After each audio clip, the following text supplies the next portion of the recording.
দেখতে দেখতে একদিন শুনবেন আপনাদের এই পরিচিত আনিসুর রহমান আশরাফি, যে আপনাদের গ্রামে আসতো, বয়ান করত, হঠাৎ একদিন শুনবেন সেও নাই, সেও হারিয়ে গেছে অন্ধকার। এটাই বাস্তবতা, এটাই চির সত্য। এতটা চির বাস্তবতায় আমরা ভুলে যাই কেমনে। ভাই, যুবক ভাই, নামাজ না পড়ে কেমনে থাকো? মুসলমানের বাচ্চা তুমি, তুমি হিন্দুর সন্তান না, তুমি ইহুদির বাচ্চা না, তুমি খ্রিস্টানের বাচ্চা। কেমনে নামাজ না পড়ে, কি দেখতে দেখতে, কি করতে করতে জীবনটা, দিনটা, রাতটা শেষ করে দিল। আহারে আফসুস, আমার বড় আফসুস লাগে। একটা সুস্থ সবল 16 বছরের, 14 বছরের, 18 বছরের ছেলে মেয়ে কি কারণে, কি বুঝে একটা সেজদা দেয় না, এক ওয়াক্ত নামাজ পড়ে না? আরে বোকারে, তুই কেমনে এত বোকা হই? কি কারণ থাকতে পারে? কি অতিরিক্তটা তুমি পেয়ে গেলা? কি এমন সুখ পাইলা, কি এমন স্বাদ পাইলা, কি এমন আনন্দ আর মজা পাইলা যাতে আমরা কেউ পাইলাম না? যে মজার, যে সুখের জন্য তুমি তোমার আল্লাহকে ভুলে গেলা, একটা সেজদা দিলা না, এক ওয়াক্ত নামাজ পড়লা না। আরে জানোয়ার, তুই কেমনে ঘুমাইবি? জানোয়ার, এই হাইওয়ান, কেমনে ঘুমাইবি? আরে নাফরমান, কেমনে ঘুমাইবি? তোরে যদি ঘুমের মধ্যে ফেরেশতা লাথি মারে, তোরে যদি ঘুমের মধ্যে ফেরেশতা মাথা তুলে আসার মারে, ছি ছি ছি, 2টা বছর এক পবিত্র মায়ের, মুসলমান মায়ের দুধ পান করছে যেই শরীর, যেই মানুষটা, যেই ছেলেটা, মেয়েটা, সে আল্লাহকে চিনে না কেন? মায়ের পবিত্র দুধ তো আল্লাহরই দেওয়া, মায়ের বুকের স্তনের দুধ তো আল্লাহর দেওয়া। সন্তান প্রসবের 1 মিনিট আগেও যেই বুকে দুধ ছিল না, আবার দুধ ছাড়ানোর নির্ধারিত সময় পরে আবার যেখানে থাকে না, শুধুই কেবল এর চাইতে জ্বলন্ত নমুনা আর কি হইতে পারে? কথা বলেন না কেন? যে এটা যে আল্লাহ দিছে, এর চাইতে জ্বলন্ত নমুনা আর কিছু হইতে পারে? যে গতকালকেও ছিল না, আজকে সন্তান প্রসব হইল, আজকে দুধ বাসলো মায়ের বুকে, আবার দুধ ছাড়ানোর 2 বছর শেষ, আবার সেই দুধ বুকের হাকে হারিয়ে গেল, মায়ের স্তনের দুধ। তাহলে এটা যে সরাসরি ভিন্ন কেউ দিচ্ছে, এটা কি বোঝা যায় না?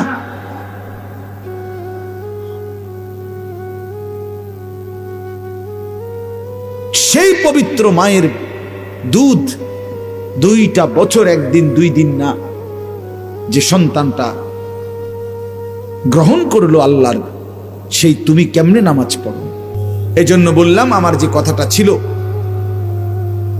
যে আমরা প্রত্যেকেই আমাদের হায়াতের কদর করি। তো ওয়ান ওয়ে বলতেছিলাম, এই কথাটাই শেষ করব, যে আমাদের হায়াতটাও ওয়ান ওয়ে। মানে কি? মানে হইল, আমরা যে এখানে মনে করেন আমরা ছোট বড়, দাদা, চাচা, বাবা, ভাই, যুবক, আমরা যারা আছি এখন বসা, আমরা প্রত্যেকেই আমাদের এই হায়াত ওয়ান ওয়ে। অর্থাৎ আমরা কেবল সামনের দিকেই যাইতে হবে, পিছনের দিকে ফিরে আসা কারো পক্ষে সম্ভব। ইউটার্ন লইলে হইতো না, এখানে ইউটার্নের কি নাই সিস্টেম। আপনারা, আমরা কেউ, একটা ছেলে বলো বা একটা বাবা বলে, আজকের দুপুরে আমরা আর ফিরে যাইতে পারবো? গতকালকে আমরা আর ফিরে যাইতে পারবো? এটা ওয়ান ওয়ে, একমুখী রাস্তা। এখানে শুধুই সামনে যাইতে হবে, পিছন ফিরতে পারবেন।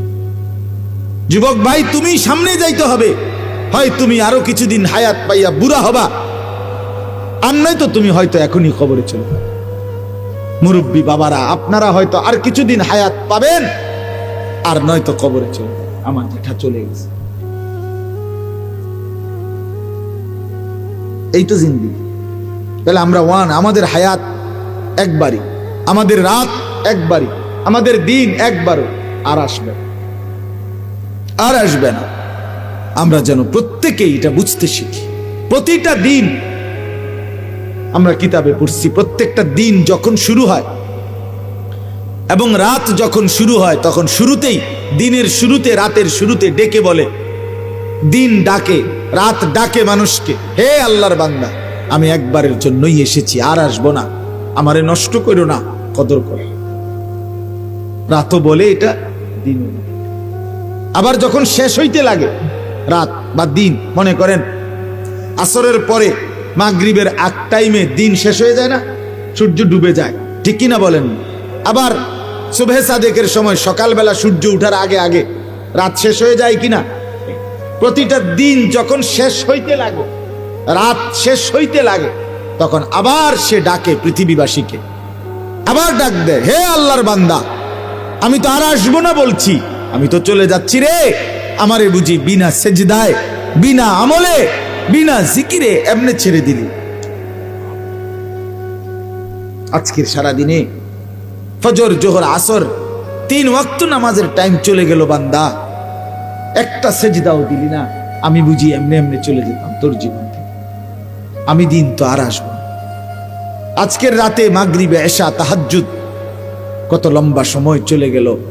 আহা বান্দা, সারাটা রাত মোবাইলের ছবি, নাচ, গান, জিনা, ব্যভিচারের দৃশ্য, নাটক, সিনেমা, অথবা শুধু শুধু ঘুমায় ঘুমায় শেষ করে দিলা, একটা সেজদাও দিলা না বলে। এই জন্য আর আসবেন 13ই ফেব্রুয়ারি 2024, রোজ মঙ্গলবার। পৃথিবীতে আর কোনোদিন আসবে? আগামী বছরের 13ই ফেব্রুয়ারি তো 2024 না, ঠিক না? আগামী মঙ্গলবার তো আগামী মঙ্গলবার, কিন্তু সেটা তো 13ই ফেব্রুয়ারি না, আর আসবেন। অতএব এটা বলার একটা শেষ উদ্দেশ্য হলো, আমরা ভালো হওয়া দরকার।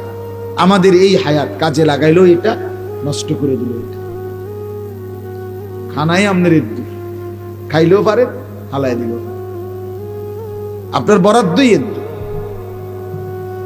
এদ্দুরই বরাদ্দ, আপনি বরাদ্দ বাড়াইতে পারবেন। আর রিজকু মাকসুম,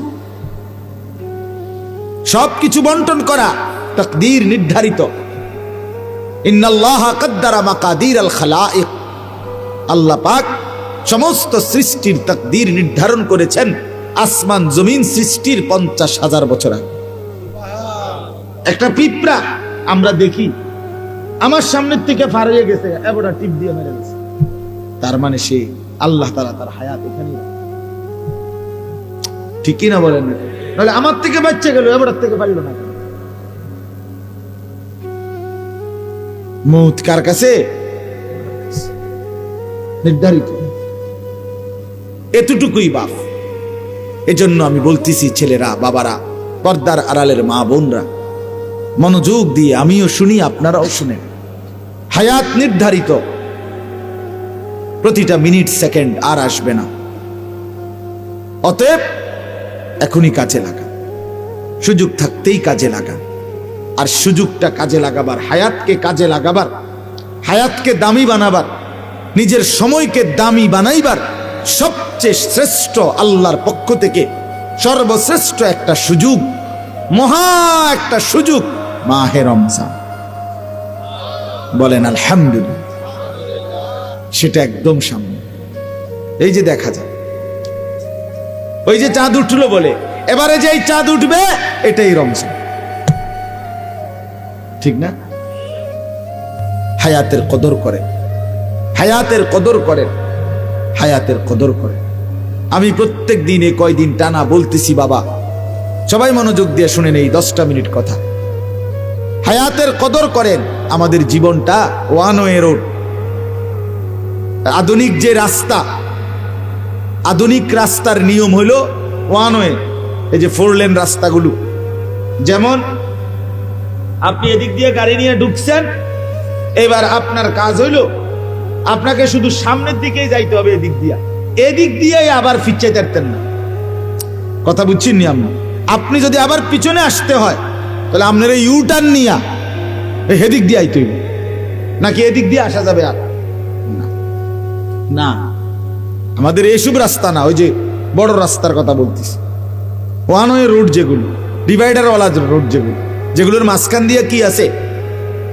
আইল্যান্ড আছে, ডিভাইডার আছে, এগুলো ওয়ান হয়ে গেল। ঠিক ছেলেরা এমনি শোনো, বাবা মোবাইল এটা বাদ দাও, এটা বাদ দাও, এমনি শোনো, এমনি শোনো, 10টা মিনিট এমনি শোনো, মনোযোগ দিয়ে, ভালো হবে। নামাও এটা, এবার হাসো এটা, বেওকুফ কোথা।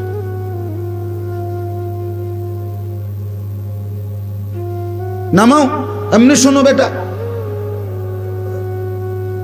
জি বলতেছি, আমাদের এই হায়াত মোবাইল হাতে ধরে রাখলে শোনা হয় না, বুঝাও হয় না কিছু। এই গোড়ার কাশি এটা লই এই ব্যস্ত, এই আকাম লই এই ব্যস্ত, জিন্দিগিটাই মোবাইল। আসো মোবাইলের দিকে চাইয়া, কান দেও মোবাইলের দিকে, ট্যাঙ্গালগি দেও মোবাইলের দিকে চাই, চুলেরে নিজে নিজে লারে টানে ফিচ্চায় আউগায়, হ্যাঁ তার সিরা প্রতিবন্ধী নিজে নিজে। অনেক পোলা পায় না, আমি দেখি যে নিজে নিজে এরকম করে চুলেরে বুড়ায় আঁটে, একবার কাইত হয়, একবার হতে কি করে, আবার নিজে ছবি। হায় হায়, আমার মনে হয় পাবনার কোনো নাম্বার নাই হবে, অথচ আমাদের নাম্বার আছে। পাবনা মেন্টাল হসপিটালের কাছে লোকের নাম্বার আমাদের আছে, আমি হেন ওয়াজ করে আছি। আপনাদের কারো লাগলে নিয়ে, হ্যাঁ ব্যস্ত পাগল দেখতে, হ্যাঁ হ্যাঁ আমি 1-1.5 ঘন্টা দেখছি। আহা, পাবনা মানসিক হাসপাতাল, এই যে বাংলাদেশে যেটা বড় পাগলের হসপিটাল, আমি নিজে গেছি ভাই, 1-1.5 ঘন্টা ঘুরে ঘুরে দেখছি, আসর থেকে মাগরিব। আহা, একটা দিন আমি ওয়াজে বহুদিন বলছি, কমপক্ষে যদি 200 লোক দেখে থাকি পাগল, কথার কথায়, এরকম ছোট ছোট খোপ খোপ রুম, গ্রিল সহ জালি দেওয়া, ভিতরে ঢুকতে দেয় না, ওদের কাছে ঢুকতে দেয় না, ওই জানালার মধ্যে কথা কম যায় আর কি, তাও সবাই ঢুকতে দেয় না, অনুমতি নিয়ে যাইতে হয় বিশেষ। তো যাই হোক, আমি যদি 200 পাগল দেখে থাকি, বিশ্বাস করেন কসম, সর্বোচ্চ 2 জন হবে বুড়া মানুষ, আর 198 জন হবে যুবক ছেলে। বিশ্বাস করেন, সব ইয়াং ফলাফল। আমার চোখে দেখা, আমি নিজ চোখে দেখছি। হ্যাঁ, পাগল বানাই দিছি। আমি জিজ্ঞাসা করছি, যুবক নাম কি তোমার? বলছে রবীন্দ্রনাথ ঠাকুর। তার নাম রবীন্দ্রনাথ ঠাকুর? তাহলে বুঝাই গেল সে কি বলেন, হাসির বিষয় মনে করেন। আল্লাহ তাআলা যদি আমাদের এই ব্রেন মাথা সুস্থ না রাখে, আমাদের কয়দিন আগে 10 তারিখ এই শনিবারে আমাদের কাবিলা, আমাদের বুড়িচং উপজেলার কৌমি মাদ্রাসার সমস্ত সম্মিলিত একটা সম্মেলন হয়েছে, বড় সম্মেলন, অনেক বড় মাহফিল, কাবিলা ঈদগাহ ময়দান। তো ওইখানে একটা লোক পাশে, আপনার আমরা যেখানে মাহফিলের লোকরা বসছি, আমরা ওখানে দেখছি একটা লোক, এই একটা ছেলে যুবক প্রতিবন্ধী পাগল, আমি তারে দেখছি অনেকক্ষণ, তার দিকেই আমি তাকাইছিলাম, আমার এত মায়া লাগছে। সে নিজে নিজে একবার সোফাটার মধ্যে, একবার এই পাশে, একবার এই পাশে আইয়ে, একবার কেমন জানি হাত লাড়ে, একবার হাসে, একবার আবার দাঁড়ায়। এই যে আহা, একদম সুন্দর, বিশ্বাস করেন, একেবারে টুকটুকে সুন্দর চেহারা, লম্বা চূড়া ছেলে, এত মায়া লাগছে যে আহা, ছেলেরা বুঝতেছে না। এই জন্য বাবা আমি ধমক দেই এই উদ্দেশ্যে, দুশ্মনির জন্য না। আমি দুশ্মন না, তোমগরে বলার কেউ নাই, সবাই ছেড়ে দিছে, তোমরা আপন মা বাপই ভুলে গেছে,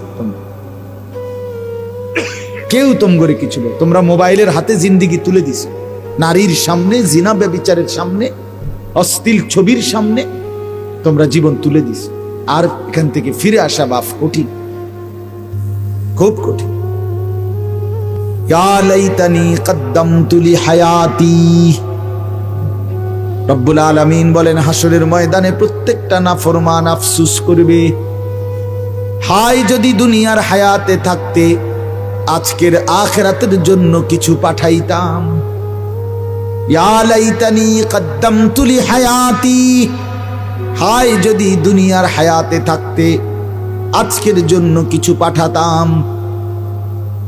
এরকম বলবে, ইয়া লাইতানি কুনতু মাআহুম ফাআফুযা ফাওজান আযীমা, হায় যদি আল্লাহর নেক বান্দাদের সঙ্গী হতাম, তাইলে আজকে আমিও তো সফল হয়ে যেতাম। এই যে আফসোস করে, এই হায় যদি আফসোস। ইয়া লাইতানি লাম উতা কিতাবিয়া, হায় যদি আমার আমলনামা আজকে আমার হাতে না দিত।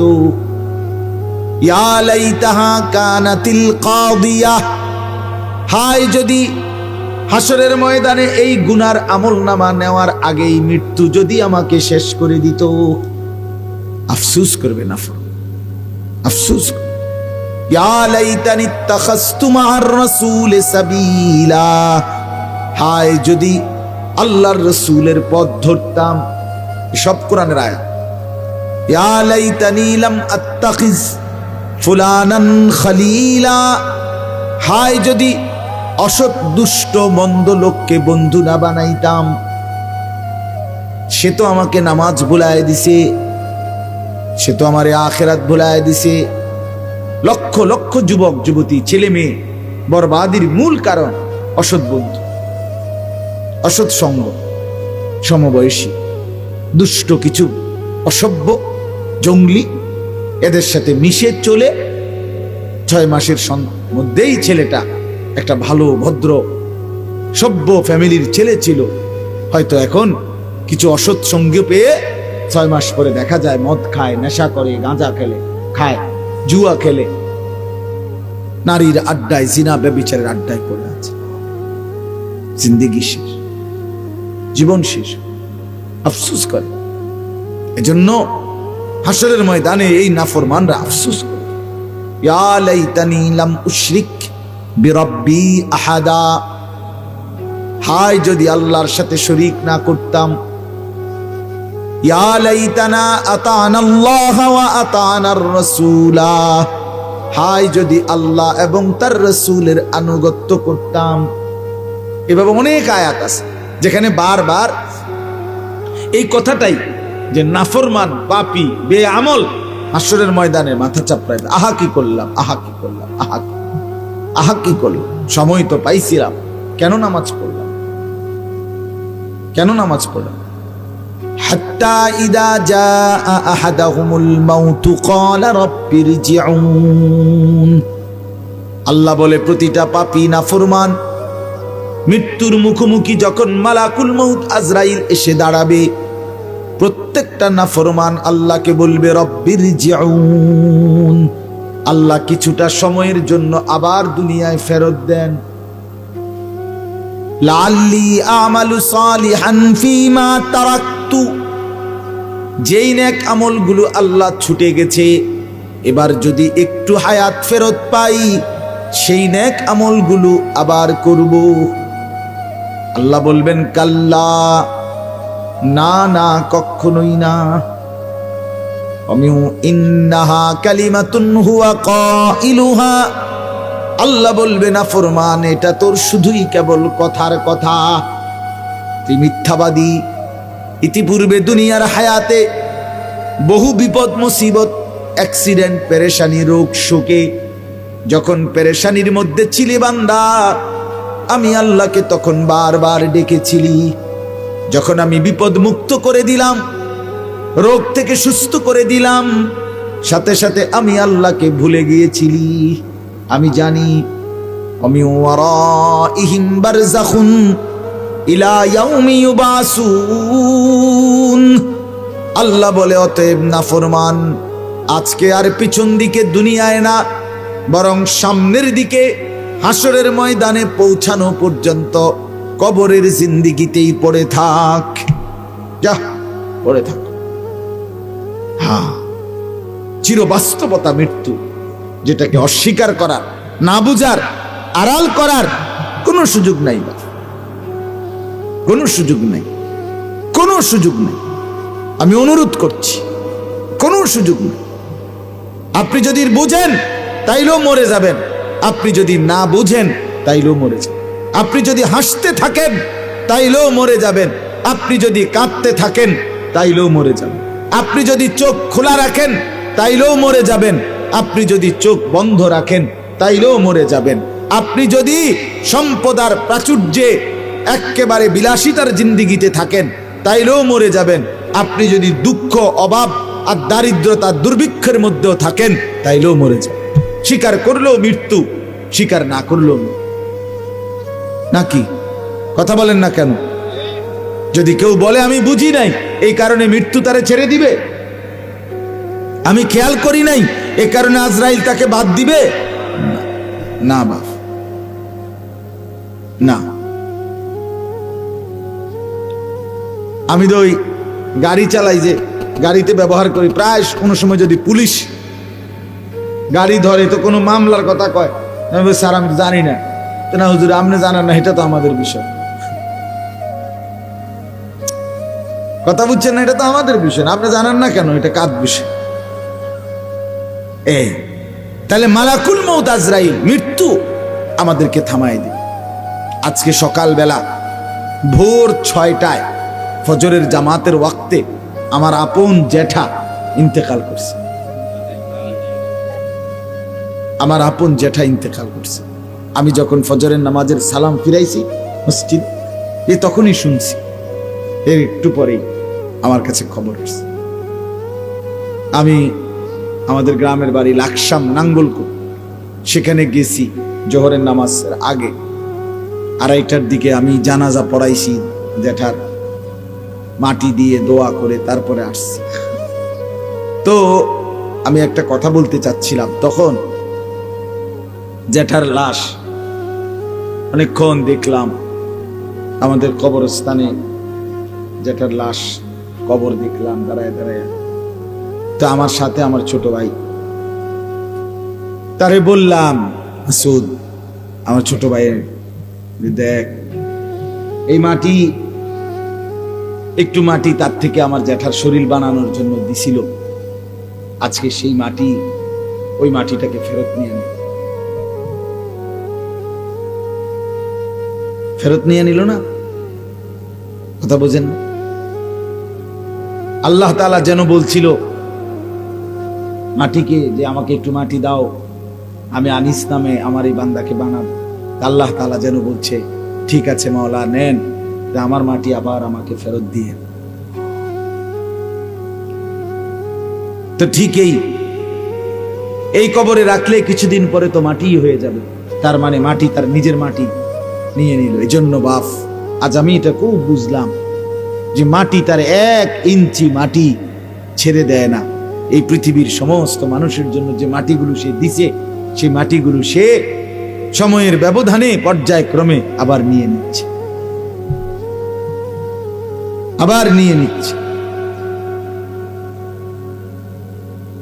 আমার ছোট ভাই আমারে বলতেছে, আমাদের যে কবরস্থানটা